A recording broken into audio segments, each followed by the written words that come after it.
Greetings Earthlings, I'm RazMD, welcome back, and today I'm welcoming you to another video.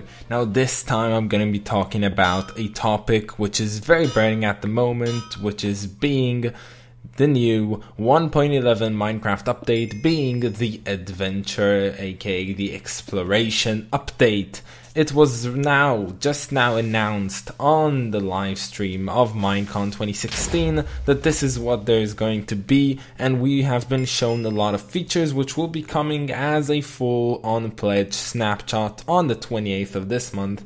So if you're watching this video afterwards, you probably can already download the snapshot right now, guys.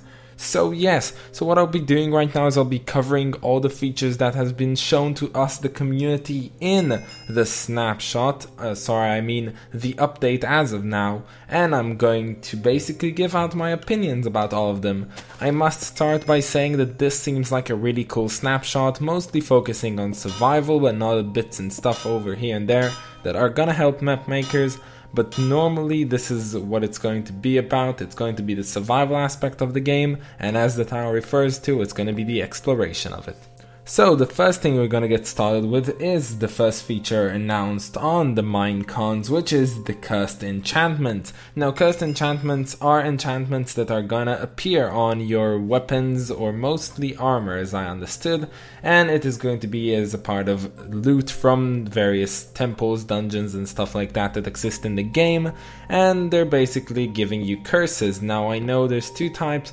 There's the bound and there's the vanishing. The bound, I didn't really understand what it does, and we're gonna see it better when it comes up in a snapshot. And the vanishing basically means that the item that has the vanishing curse on it will vanish upon death.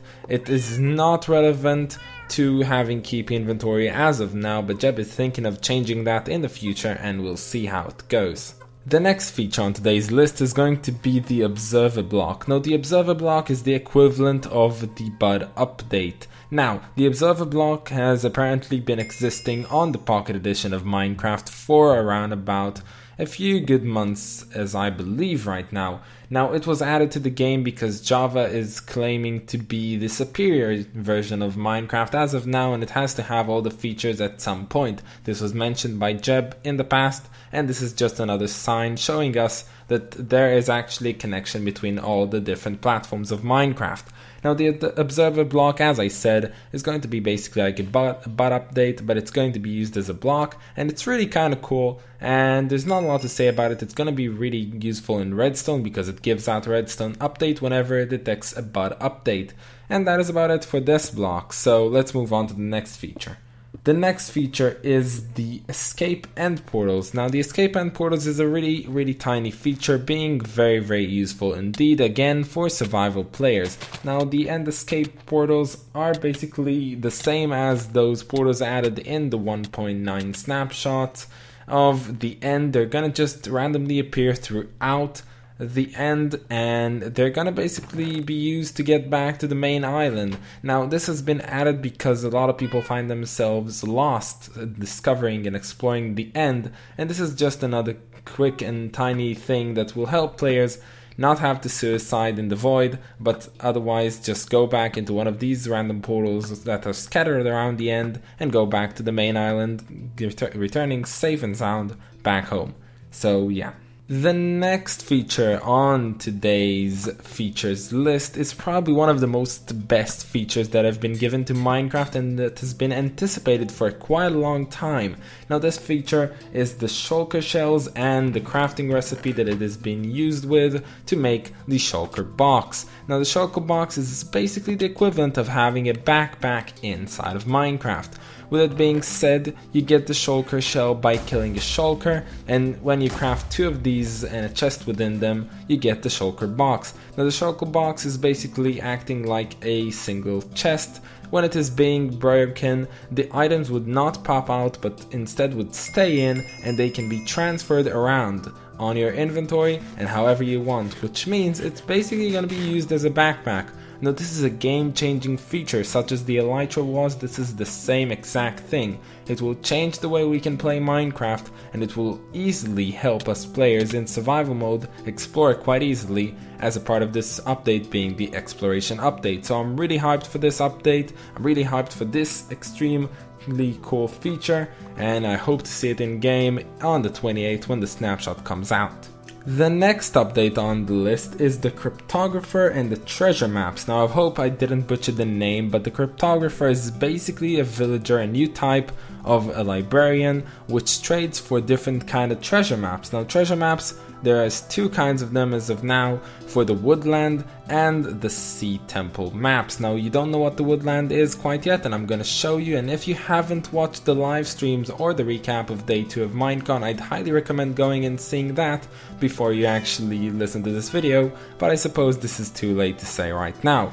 But basically, the treasure maps show you where these two dungeons are located throughout the map of your world.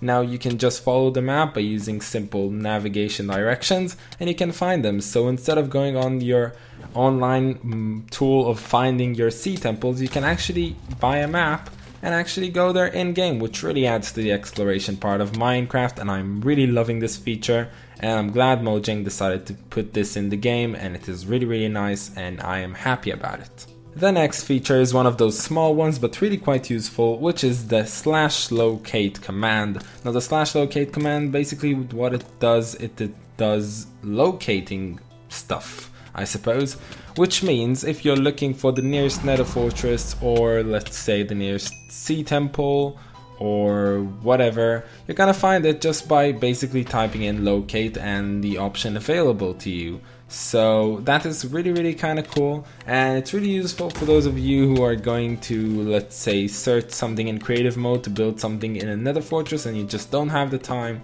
to actually start going to it. So you just tap in /locate nether fortress, and bam, it just gives you the coordinates. You can teleport there, you can fly there, and bam, you're there. So it's really kind of useful. One of these features that are mostly based for map makers, indeed, not for survival that much, but it's really kind of cool that it's in the game. It just makes life more easier, and I'm loving it.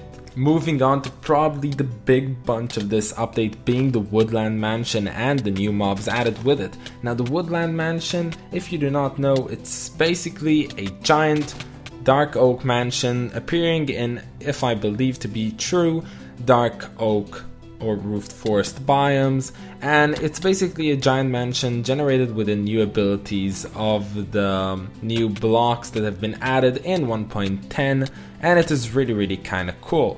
Now the thing is with the Woodland Mansion, it not only adds into the game a new type of dungeon to explore, it adds 3 new mobs, being the Evoker, the Vindicator, and the Vexes.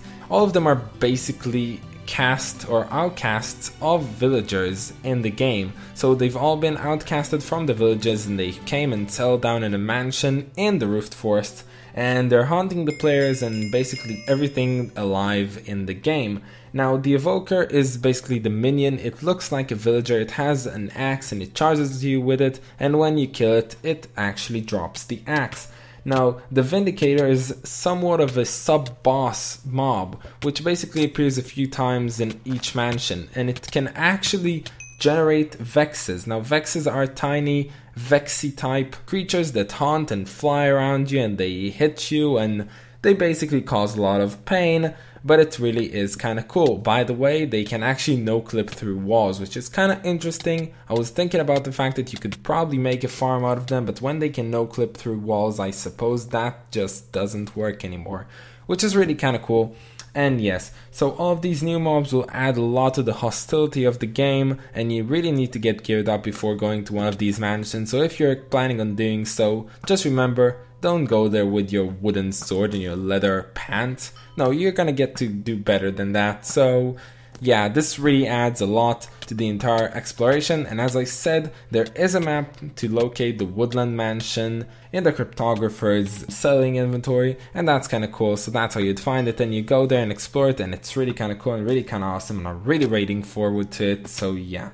When you do eventually kill the Vindicator, you get a quite unexpected item to be added into the game, which is the Totem of Undying, and it basically does what it's written on the box.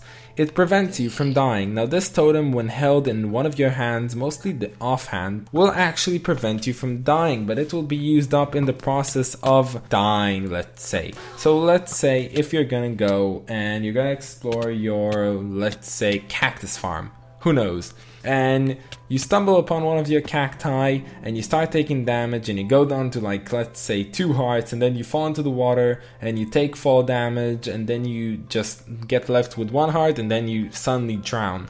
So instead of drowning, the totem will activate, you will actually get absorption and regeneration. You wouldn't die, but the totem would be used, which is really kind of a cool thing. And as mentioned in Minecon, this will actually change the way we perceive UHC from now on, so that's really kind of cool, and I'm really looking forward to it. And the animation of it reviving you is just one of the coolest things that has been added to Minecraft so far, and you should really go and give it a look if you haven't watched the stream already. And yeah, the last update in today's video is going to be talking about the feature of llamas. So a while ago, Jeb asked on Twitter, what would you prefer, llamas or alpacas? And a lot of people voted for llamas, although it was really a close battle. Now he actually added llamas. One of the main crew members in Mojang actually added them, and she was basically in charge of everything that had to do with them. Now llamas have some really unique features. They basically act as if they were donkeys, but you can also ride on them with chests and add carpets on them, which really make them look kind of swaglicious and fancy. And they also spit on dogs, which is really kind of funny. So if you have a wolf around, you better get him away from your llama, because it's gonna start spitting all over him, which is really kind of funny. And that is about it, guys. This is all we've been given so far about the new exploration update. I can totally say for now that this is quite enough, and I'm really loving it so far, and I believe that there's not a lot more needed to this update. This really feels like one of those solid updates that we just haven't got in quite a while right now, but this is just purely solid and I like it and I'm really loving it. And I'm also wondering what they're gonna do with the green villagers, because I thought they were gonna have the new cryptographer thingy, but apparently they don't, so we're still expecting those guys and some other bits of information. But that's about it, guys. I hope that you've enjoyed this video. This has been all there is to talk about. I hope that we will get to see the snapshot quite soon, as mentioned, on the 28th of September, and I'll see y'all in a little bit. Bye guys. Bye guys.